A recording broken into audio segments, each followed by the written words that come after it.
Hi everyone. आज मेरे पास Micromax in 2B mobile phone है और मैंने ये परचेज़ किया है फ़्लिपकार्ट से। और इस फ़ोन के बारे में आज मैं आपको सारी चीज़ें बताऊंगा। कुछ ऐसी चीज़ें हैं जो एक्चुअली मैंने इसे यूट्यूब पर रिव्यूज़ वगैरह देखकर ख़रीदा था। तो जब मैंने वो रिव्यूज़ देखे तो काफ़ी सारी चीज़ें इस फ़ोन में मुझे ऐसी देखने को मिली जो उन रिव्यूज़ में यूट्यूबर्स ने नहीं बताई हैं।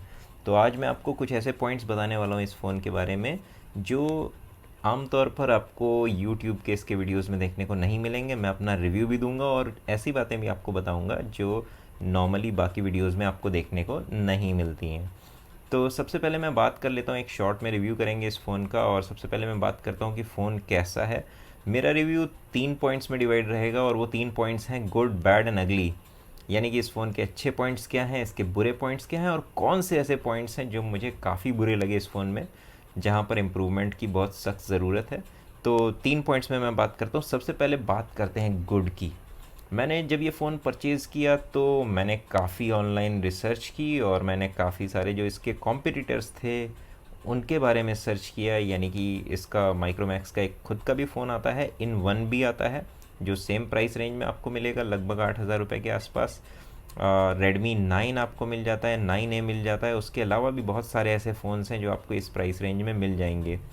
बट मैंने जो प्रेफर किया यहाँ पर, प्रोसेसर को प्रेफर किया, T610 जो प्रोसेसर है इसके अंदर, वो it seems to be faster.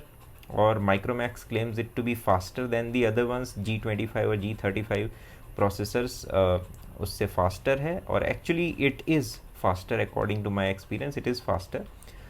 But कुछ और भी पॉइंट्स हैं प्रोसेसर के बारे में, वो मैं आपको बाद में बताता हूँ। बट एक पॉइंट है इसका प्रोसेसर जो अच्छा है और दूसरा पॉइंट है फ़ोन का display. Now phone comes with 6.52 inches HD plus display. और डिस्प्ले जो है उसका ब्राइटनेस इनडोर के लिए सफिशिएंट है। आउटडोर सनलाइट में भी डिस्प्ले विजिबल रहता है, कंप्लीट ब्लैकआउट नहीं होता है। Display is visible, you can work under direct sunlight also. तीसरा पॉइंट जो इस फ़ोन में काफ़ी अच्छा है, that is fingerprint sensor and face unlock both work quite well. They are fast and accurate, no problems there. चौथा point और most important point है ये, that is the RAM. It comes with a minimum of 4 GB RAM, जहाँ पर आपको Redmi 9A में 2 GB RAM, Redmi 9 में आपको 3 GB रैम वाले ऑप्शंस देखने को मिलते हैं। यहाँ पर आपको सीधे 4 GB रैम से माइक्रोमैक्स ने स्टार्ट किया है and that is a very good thing. तो यहाँ पर रैम आपको ज़्यादा देखने को मिलता है and probably that can convert into a better performance. तो ये सोचकर मैंने ये फ़ोन लिया था। आगे बताऊँगा आपको कि क्या एक्चुअल परफॉर्मेंस आया है इस फ़ोन का। फिर उसके बाद नेक्स्ट पॉइंट है battery. Battery is good, 5000 mAh, it can easily last through a day, no problems at all. It comes with Android 11 latest operating system. इसके बाद Android 12 अभी तक अपडेट्स नहीं आए हैं बाकी फ़ोन्स में। It is coming with the latest Android version, so it's a very good thing. It comes in the box with case and protective sheet for the display.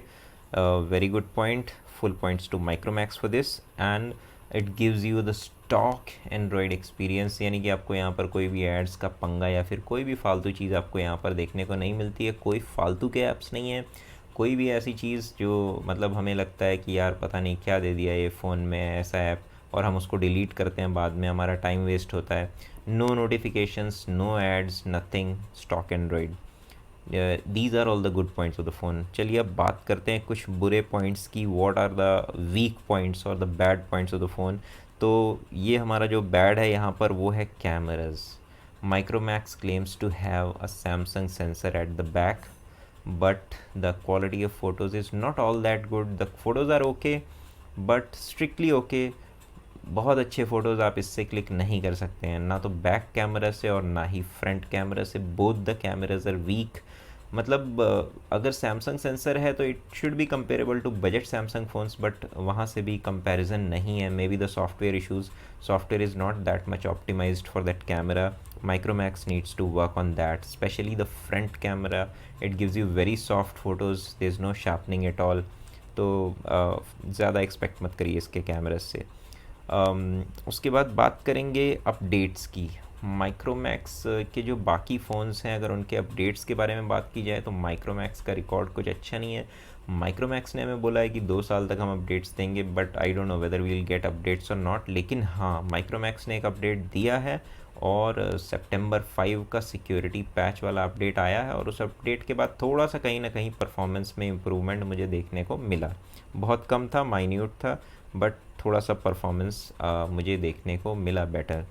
और इसके बाद हम आते हैं नेक्स्ट पॉइंट पर, which is call recording option. अब Micromax stock Android दे रहा है, गूगल डायलर है, and there is no option of call recording. Whatever may B the issues with Google, जो भी लीगल इशूज़ हैं उसकी वजह से गूगल ने कॉल रिकॉर्डिंग बंद कर दिया है। बट वो हमें समझ में आता है कि गूगल से हमें कॉल रिकॉर्डिंग नहीं मिलता, but even third party apps, आप कोई थर्ड पार्टी ऐप डाउनलोड करते हैं कॉल रिकॉर्डिंग के लिए, that also does not work in this phone. तो ये आपको थोड़ा सा प्रॉब्लम फेस करने को मिलेगा। कॉल रिकॉर्डिंग ऑप्शन जो है यहाँ पर ऑटो कॉल रिकॉर्डिंग नहीं होगा। अगर आप चाहें तो आप पुल डाउन मेन्यू में जा सकते हैं और वहाँ से आप स्क्रीन रिकॉर्डिंग वाला ऑप्शन ले सकते हैं, may be that will record the call for you, तो वो आप कर सकते हैं। बट ऑटो कॉल रिकॉर्डिंग में जो बात होती है, जो हमारी अच्छी बात है, मतलब हम किसी का भी कॉल रिकॉर्ड कर सकते हैं, वो आपको देखने को नहीं मिलेगा। पहले आपको सोचना पड़ेगा कि हाँ भाई ये कॉल रिकॉर्ड करना है, और अचानक से आपकी अगर किसी से कोई बात हो जाती है और बाद में आप सोचते हैं कि यार अगर मैं उसको रिकॉर्ड कर लेता तो अच्छा होता, वो ऑप्शन आपको यहाँ पर देखने को नहीं मिलेगा। और even third party apps will not work properly, कोई भी ऐप्स यहाँ पर प्रॉपरली वर्क नहीं कर रहे हैं कॉल रिकॉर्डिंग के लिए। फिर यहाँ पर एक और जो बुरी बात है इस फ़ोन में, या जो इसका वीक पॉइंट है, that is having no secondary mic. अब फ़ोन का कॉस्ट वैसे भी बहुत कम है, अराउंड 8,000, तो उस बजट में हमें सेकेंडरी माइक एक्सपेक्ट नहीं करना चाहिए एक्चुअली आज की डेट में, because phones cost are going up. तो इसलिए, लेकिन फिर भी अगर माइक्रोमैक्स सेकेंडरी माइक भी दे देता है, that is a good thing, क्योंकि जो हमें देखने को मिलता है sound output which is with a secondary mic, you can't compare that to a single mic. हालांकि जो जहाँ तक मैंने अभी कॉल किए हैं, जो भी मैंने बात किए हैं, everyone is telling that your sound is coming good, no problems at all, but फिर भी सेकेंडरी माइक होना चाहिए था।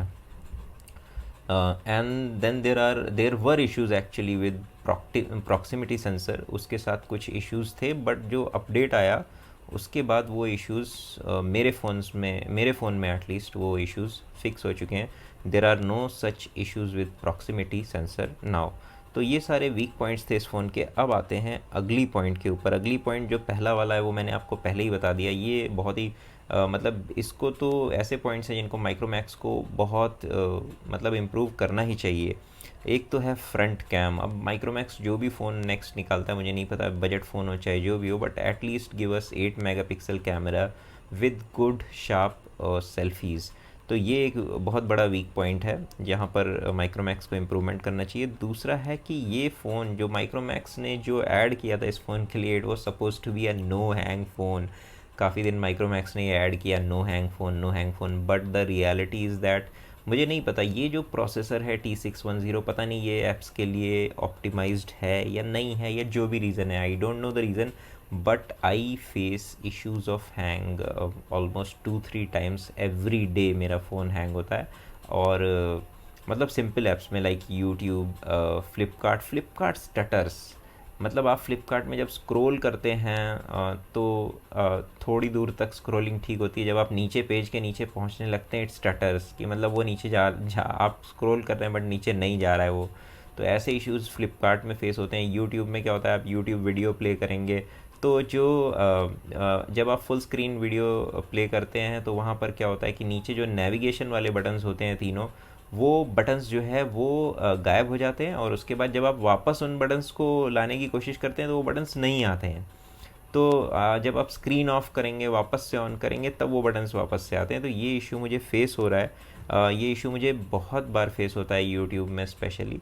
तो यहाँ पर बहुत ज़्यादा इम्प्रूवमेंट की ज़रूरत है, और इसको सॉफ्टवेयर से अगर इम्प्रूव कर सके तो ज़रूर माइक्रोमैक्स इम्प्रूव करे। ये इशू पता नहीं मेरे हैंडसेट में या सबके साथ हो रहा है, मुझे नहीं पता। और एक और चीज़ है, जो स्पीकर ग्रिल का पोजीशन है, instead of giving it at the back, it will be better if it could be given at the bottom. अगर बॉटम फाइवरिंग स्पीकर होते may be it would be better, because ये issue तो सभी YouTubers ने बताया ही है। But जैसा मैंने आपको बताया, बहुत सारी चीज़ें जो हैं जो मुझे फेस करने को मिली और जो बाकी यूट्यूबर्स नहीं बता रहे हैं आपको, वो मैंने आपको यहाँ पर इश्यूज़ बताए। जैसे कि जो हैंग वाला इशू है, the phone hangs, there were issues with the proximity sensor, and there are some other issues also in the phone. ठीक है, कुछ इश्यूज और मुझे फेस होने के लिए मिले, बट वो सॉल्व भी हो गए। मतलब कुछ थे ऐसे इश्यूज, अब मैं उनको यहाँ पर डिस्क्राइब नहीं करना चाहता हूँ because otherwise it will go very long. But main issues मेरे अब इस फ़ोन से क्या हैं कि एक तो ये फ़ोन हैंग होता है, फिर ये ऐप्स में स्टटर करता है। हालांकि गेम्स वगैरह मैंने प्ले करके देखा तो games are playable, you can play games, but the thing is that the simple apps should not stutter. अगर आपको फ्लिपकार्ट और अमेज़न में स्टटर देखने को मिल रहा है, इसका मतलब I mean I don't know what is the problem there. तो that is my review of Micromax in two B. एक इम्पॉर्टेंट और इशू है जो यहाँ पर मैं डिस्क्राइब करना चाहता हूँ, और ये एक इम्पॉर्टेंट इशू हो सकता है कि जो ये किसी भी यूट्यूबर ने नहीं बताया, बट मुझे ये इशू काफ़ी फेस करने को मिल रहा है कि जो चार्जर है फ़ोन का, which is actually a 10 watt charger, काफ़ी हीट अप हो जाता है। मतलब इतना हीट अप हो जाता है, ऐसा लगता है मतलब जब आप फ़ोन चार्ज करेंगे, मतलब जब 30% से फ़ोन आपका जाएगा 60-70% 80% की तरफ, तो इतना ज़्यादा हीट अप हो जाता है चार्जर कि आप उसको जब पकड़ेंगे आपको ऐसा लगेगा कि जैसे कोई गर्म प्लेट आपने पकड़ ली, जैसे हॉट आयरन होता है बिल्कुल उस टाइप का आपको फीलिंग आएगा उस चार्जर को पकड़ कर। तो इतना ज़्यादा चार्जर हीट अप हो रहा है यहाँ पर। हालांकि फ़ोन भी हीट अप होता है, आप यूट्यूब प्ले करें, आप कुछ और नॉर्मल ऐसा काम करें, फ़ोन भी हीट अप होता है, बट फ़ोन का हीट अप मुझे ऐसा लगता है अभी तक जो मैंने इश्यूज़ देखे हैं, it is under control. But the charger heat up is really मतलब काफ़ी ज़्यादा हीट अप होता है। और मुझे नहीं पता क्या इश्यूज़ हैं, माइक्रोमैक्स को इसमें भी देखना चाहिए कि अगर जो चार्जर प्रोवाइड किया है, आई mean I don't know whether it's of good quality और नॉट, बट मैंने एक दूसरे चार्जर से भी चार्ज करने की कोशिश की, बट वो चार्जर भी हीट अप हो गया था। तो but it was not as much as the charger provided by Micromax. तो यहाँ पर जो चार्जर की क्वालिटी है उसको इम्प्रूव करना चाहिए माइक्रोमैक्स को, और माइक्रोमैक्स को ये देखना चाहिए कि जो भी इस तरीके की इश्यूज़ हैं ये कस्टमर्स को फेस करने को ना मिले। अगर ये इश्यूज़ मुझे पहले से पता होते तो maybe I would not have bought this phone, you know, but मुझे नहीं पता थे, इसलिए मैं ये वीडियो बना रहा हूँ ताकि बाकी लोगों को इन इश्यूज़ के बारे में अवेयरनेस हो। और अगर आप बाय करना चाहते हैं ये phone, you should think about it once again. I really support Micromax, that's why I bought this phone. और मैं चाहता हूँ कि माइक्रोमैक्स और इम्प्रूव करे यहाँ से, और हमें अच्छे फ़ोन्स माइक्रोमैक्स की तरफ से देखने को मिले। लास्ट में मैं आपको अपना ओपिनियन दूंगा कि मतलब आज की डेट में भी अगर मुझे पिक करना हो, मान लीजिए रेडमी 9A पिक करना हो, पोको का कोई फ़ोन पिक करना हो सी सीरीज़ वाला, और इस तरीके के अगर मुझे फ़ोन्स पिक करने हैं, इन्फिनिक्स का स्मार्ट 5 वगैरह, अगर वहाँ से कंपटीशन अगर मैं लूँ, तो उन सब के कंपैरिजन में मैं माइक्रोमैक्स इन 2B को ही पिक करूँगा। ये मतलब कुछ इश्यूज़ हैं फ़ोन में, बट कहा जाता है ना कि अपना बेटा, माँ का अपना बेटा जो होता है, माँ उसको ही प्यार करती है, भले ही चाहे उसके अंदर कितनी भी खराबियाँ हो। ये हमारे देश का फ़ोन है और हमें इसको सपोर्ट करना चाहिए। I will pick up Micromax in two B any day any time. लेकिन अगर कंपटीशन थोड़ा सा आगे जाता है, जहाँ पर रेडमी 9 आ जाता है, जहाँ पर हॉट 10 प्ले आ जाता है, जहाँ पर इन्फिनिक्स हॉट 10S आ जाता है, जहाँ पर इस तरीके के फ़ोन्स आ जाते हैं, फिर हालांकि इन फ़ोन्स का जो कॉस्ट है वो माइक्रोमैक्स इन 2B के मुकाबले ज़्यादा है। तो अगर आप थोड़ा सा और खर्चा कर सकते हैं तो maybe you buy a Samsung phone. अगर आप नॉन चाइनीज़ फ़ोन बाय करना चाहते हैं, buy a Samsung phone, that's always the I think the best option. Because Samsung में मुझे मेरे पास दूसरे फ़ोन्स हैं जिनमें सॉफ्टवेयर आपको काफ़ी अच्छा देखने को मिलता है सैमसंग की तरफ से। तो buy a Samsung phone, that will be better if you don't want to buy a Chinese phone. तो आप सैमसंग का फ़ोन ले सकते हैं अगर आपको माइक्रोमैक्स का फ़ोन नहीं चाहिए, क्योंकि यहाँ पर मुझे सॉफ्टवेयर इश्यूज़ ज़्यादा फेस करने को मिले हैं माइक्रोमैक्स में। जैसे कोई भी गैलरी ऐप नहीं है, तो गूगल फ़ोटोज़ आपको मिलता है, but I don't like Google photos, तो मैंने अपना खुद का एक ऐप गूगल प्ले स्टोर से डाउनलोड किया। Micromax should give that app. एक म्यूज़िक प्लेयर होना चाहिए फ़ोन में, बट म्यूज़िक प्लेयर भी नहीं है, आपको गूगल वाला स्टॉक वाला मिलता है, but I don't consider that even half as good as any other offline video player. वो ऑनलाइन ज़्यादा रहता है उसमें, but I consider offline player better. तो मैंने वहाँ पर भी एक अपना ऐप खुद का डाउनलोड कर लिया है। तो ये सारी चीज़ें हैं जो इस फ़ोन के बारे में जो मेरा ओपिनियन था मैंने आपको बताया। अगर आप कंपटीशन, मैं आपको अपना एक और भी ओपिनियन दे देता हूँ। अगर आपको इस फ़ोन के कंपटीशन पर जाना है, मे बी आप यू स्पेंड 1,500 मोर। अगर आपको ये 8.5 में मिल रहा है, आप 10,000 तक खर्चा करें और अगर आपको इस रेंज में सैमसंग का कोई फ़ोन मिल जाता है, M21 अगर आपको मिल जाता है, या आपको सैमसंग का F12 वगैरह ऐसा कोई फ़ोन अगर आपको मिल जाता है, it will be better you by that phone, क्योंकि वहाँ पर आपको जो सॉफ्टवेयर इश्यूज़ होंगे वो फेस नहीं होंगे, और जो कैमरा है वो आपको बहुत बेटर मिलेगा as compare to Micromax in 2B। मेरे पास M12 भी है। M12 has a fantastic camera M12 के फ़ोटोज़ में, और माइक्रोमैक्स इन 2B के फ़ोटोज़ में ज़मीन आसमान का अंतर आपको देखने को मिलेगा, specially the front cam. Even the back cam is much better than Micromax in 2B। तो अगर आपको M12 मिलता है, F12 मिलता है, अगर आपको इस रेंज में सैमसंग का कोई भी फ़ोन मिल जाता है, रेस्ट एश्योर्ड आपको जो कैमरास देखने को मिलेंगे सैमसंग के फ़ोन के ऊपर, those will be much better as compare to Micromax. ये एक इशू है जहाँ पर माइक्रोमैक्स को काफ़ी इंप्रूवमेंट की ज़रूरत है। I hope you like the video and you like my opinion. Thank you everyone.